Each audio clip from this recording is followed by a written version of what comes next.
कृष्णा, अगं ही काय करतेस? मला आवाज द्यायचा ना. अंतरून खाली का टाकतेस तू? झोपायला. काय बी गरज नाही खाली झोपायची. तू इथं पलंगावर झोपायचं. आजपासून हीच तुझी जागा माझ्या बाजूला.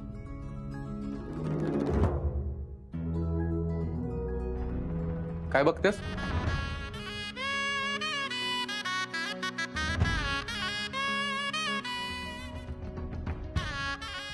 गोळ्या घेतल्यास तू? नाही अजून.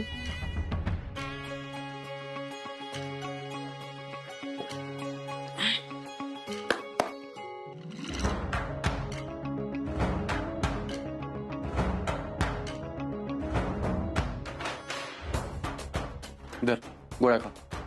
राया नको, अरे लय कडू आहेत त्या. गोळ्या खाव्याच लागतील. नाही खाल्लं तर बरी कशी होणार तू? हा, धर का. खा बर का, नाही तर नाक दाबीन. हं? दे खाते.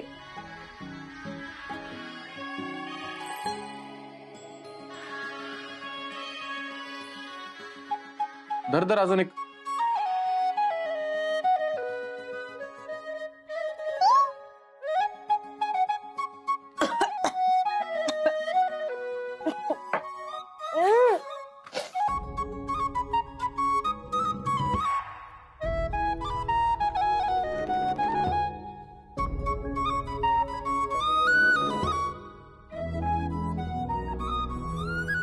काय जाणवते? नाही. आता राया मला काहीच जाणवत नाहीये. मला नाही वाटत परत माझ्या हाताला काय जाणवल. अगं का नाही जाणवणार? हा, मी मालिश करतोय म्हणलं नक्की जाणवल बघ. अगं पहिल्याच मालिश मध्ये कसं जाणवणार? महिन्याभरात बघ कसं जाणवतंय. राया नको खोटी स्वप्न दाखवूस. मी सगळं डॉक्टरांचं बोलणं ऐकलंय. मला माहित आहे माझा हात कधीच बरा होणार नाहीये.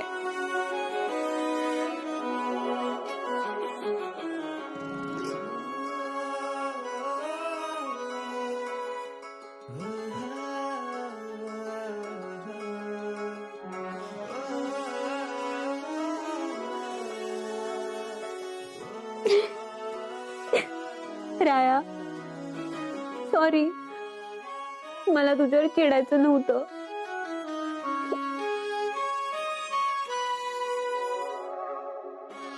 कृष्णा तू चिड माझ्यावर, भांड माझ्याशी, मला वाटेल ती बोल, पण तुझा हात बरा होणार नाही असं म्हणू नकोस बघ.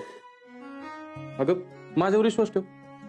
हा, तुझा हात नक्की बरा होणार बघ. तू तू हिंमत हारू नकोस ना. ठीक आहे, मी नाही हरणार हिम्मत. चुकलं माझं. आता या पुढे चुकीला माफी नाही, आत्ताच सांगतोय.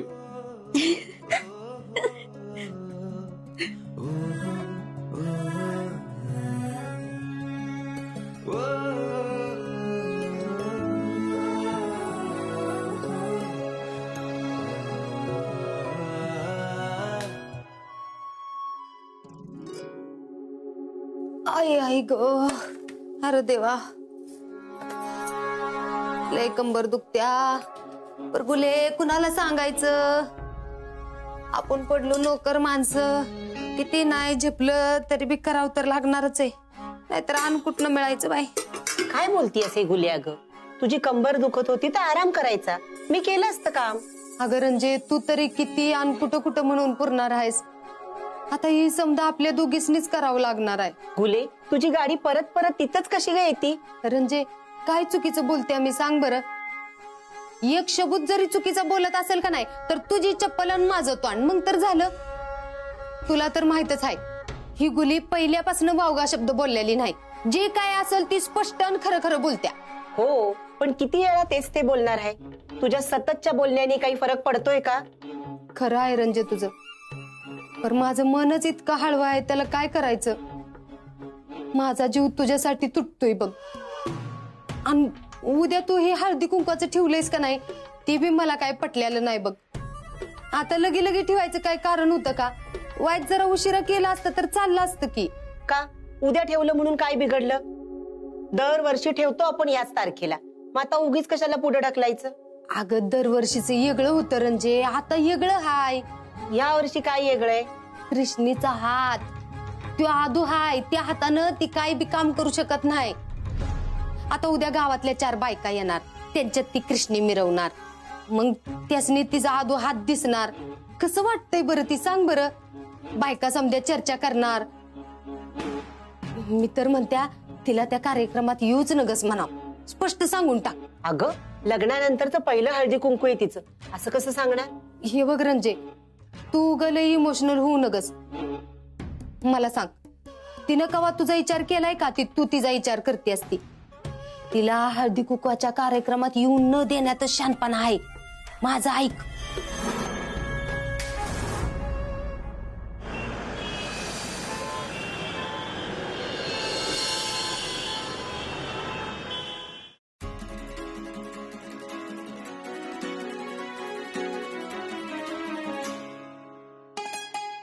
काय कृष्णा, कसला विचार करतेस? अरे आज घरात हळदी कुंकू आहे ना, मला कळणच झाली कुठली साडी नेसू ती.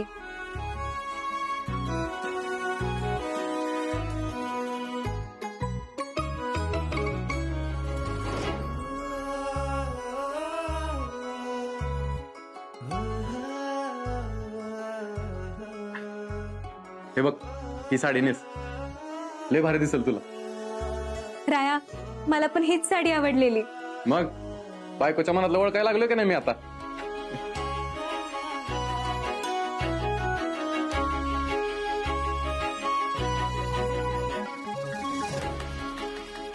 काय झालं कृष्णा, असं तोंड का उतरलं तुझं? तू मला साडी दिलीस तर खरी, पण मला नेसता नाही यायची. मी नेसवली तर चालेल का? मामे,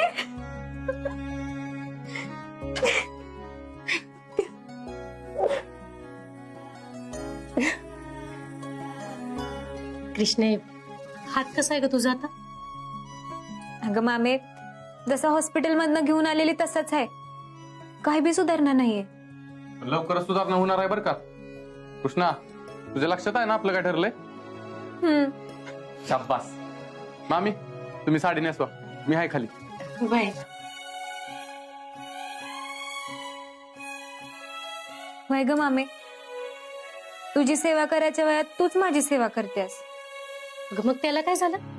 लेकीची सेवा करण्यात आईला कधी कमीपणा वाटतो होय ग? आणि तुझ्यासारखी लेक असल्यावर तर मी आयुष्यभर सेवा करीन बघ तुझी. मामे,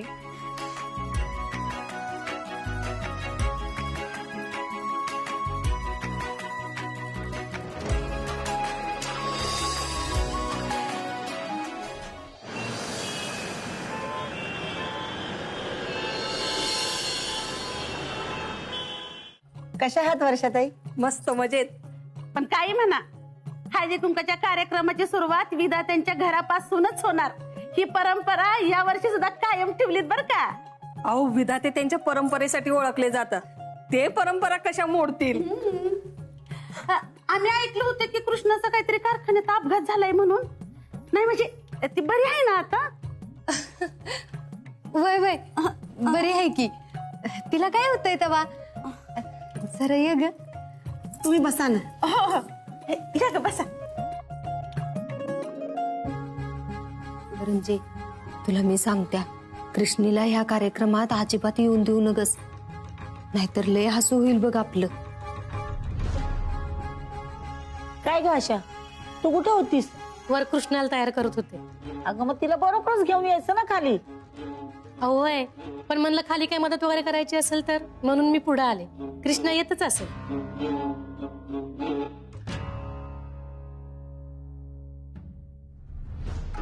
तू कुठं निघालीस? हळदी कुंकवाला. तिथं तुझं काय काम आहे? अहो, असं काय बोलताय गुली मावशी, आपल्याच घरचा कार्यक्रम आहे की. तुझ्या नाही, ईदा त्यांच्या घरचा.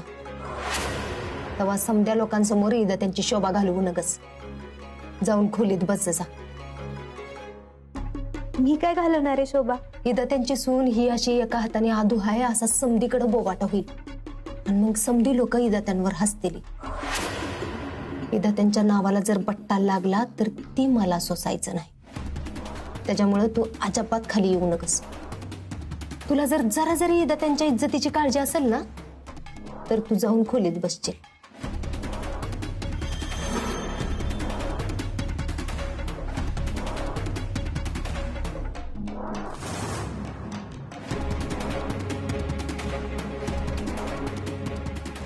रंजना वहिनी, हळदी कुंकाच्या कार्यक्रमाला सुरुवात करायची का? हो करूया. थांबा, माझे नात सून अजून आली नाहीये, तिला घेऊनच येते मी. अव तिला बरं नाही, ती येईल की मागणं. काय झालं तिला? आता तर बरी होती की. थांबा, मी घेऊनच येते तिला.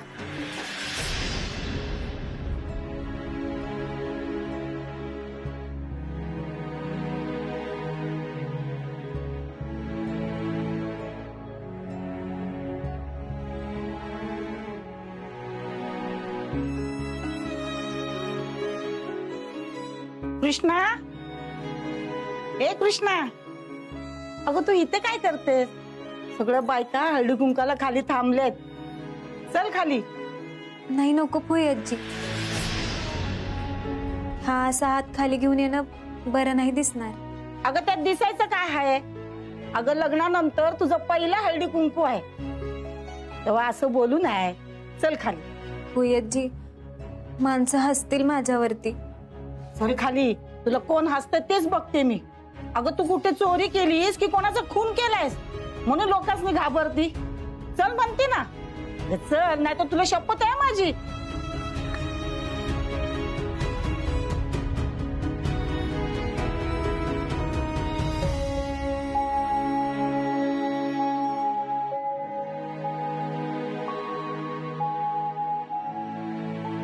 आई, नारळ आणलं.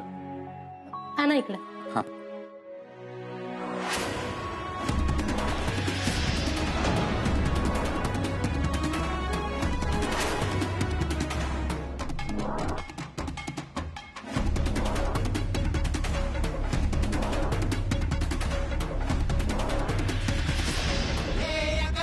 उधळून देई सार जिन मन झालं बाजिंद.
कृष्णा, घाबरू नकोस.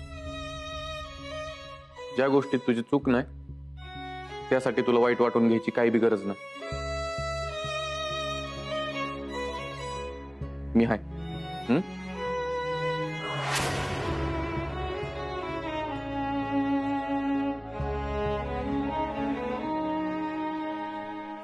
राया, अरे ह्यो हळदी कुकवाचा कार्यक्रम बायकांचा आहे, तुझं काय काम आहे इथं? कृष्णा, अरे तिला बघाय आम्ही हाय की समधी, तू नका काळजी करूस. तू एक काम कर, बाहेर जाऊन बायकांसाठी नाश्त्याची सोय कर. हा,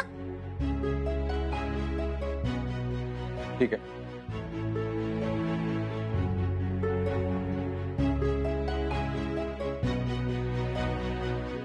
कृष्णा आली, आता करायची का हळदी कुंकाला सुरुवात?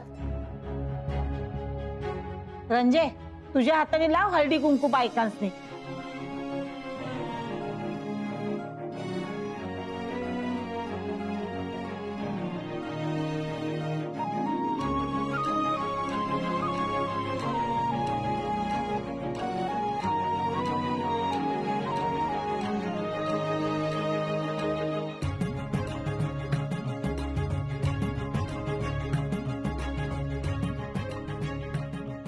अगं कृष्णा, तू काय बघा तू बी राहिलीस, लाव काय हळदी कुंकू.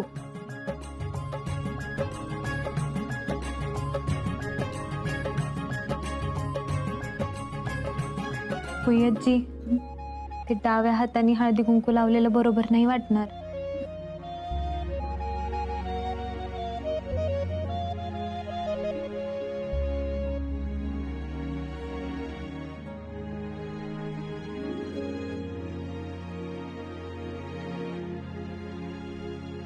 नाही नाही, डाव्या हाताने कोण कुंकू लावतोय?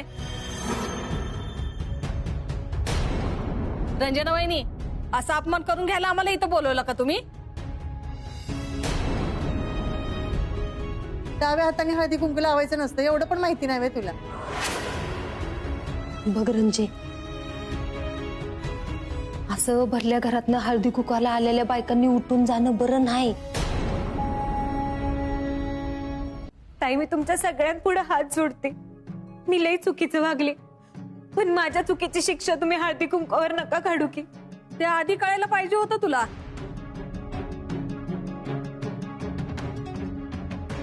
काय झालं? तुम्ही सगळ्या अशा दारात का उभा आहे? ते तू तुझ्या बायकोलाच विचार. कृष्णा, काय झालंय? अरे इदा त्यांची इज्जत घालवाय निघाली होती. ह्या समध्या बायकासनी डाव्या हाताने हळदी कुंकू लावत्या. हा मग घ्या, आता ह्याला पण काय वाटत नाही. आमचा संसार आम्हाला प्यारा आहेत. उगाच डाव्या हाताने हळदी कुंकू लावून काय झालं बिलं तर त्याला जबाबदार कोण? नाहीतर काय, आमच्या संसारावर नागर फिरलं तर आम्ही काय करायचं? अहो ताई, तुम्ही हे काय बोलताय? माझ्या मनात बी असलं काही नव्हतं.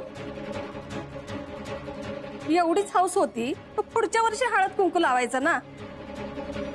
आता डाव्या हाताने हळद कुंकू लावायची काही गरज नव्हती. का गरज नव्हती?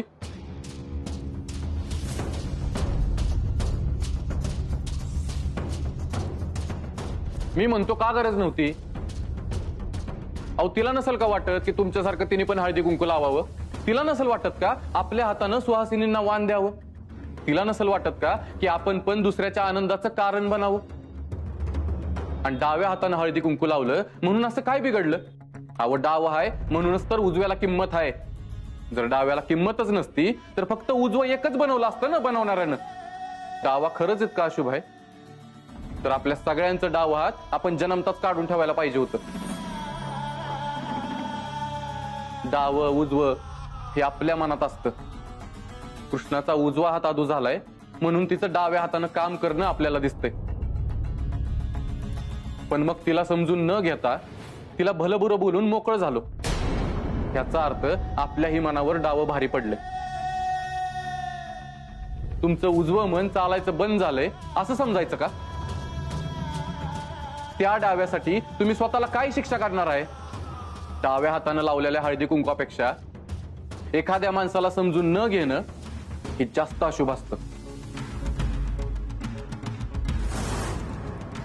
कृष्णा, तुला हळदी कुंकू लावायचं आहे ना? मला लाव, मला चालल.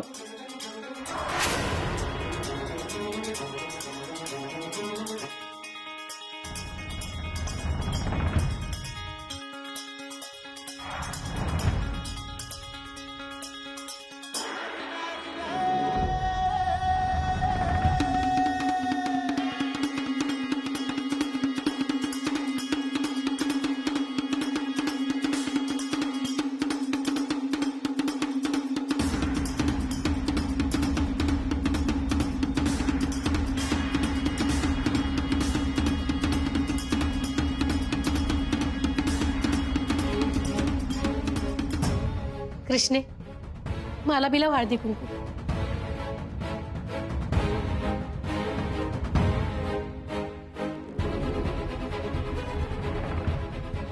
कृष्णा, मला पण हळदी कुंकू लाव ग. आमचं चुकलंच.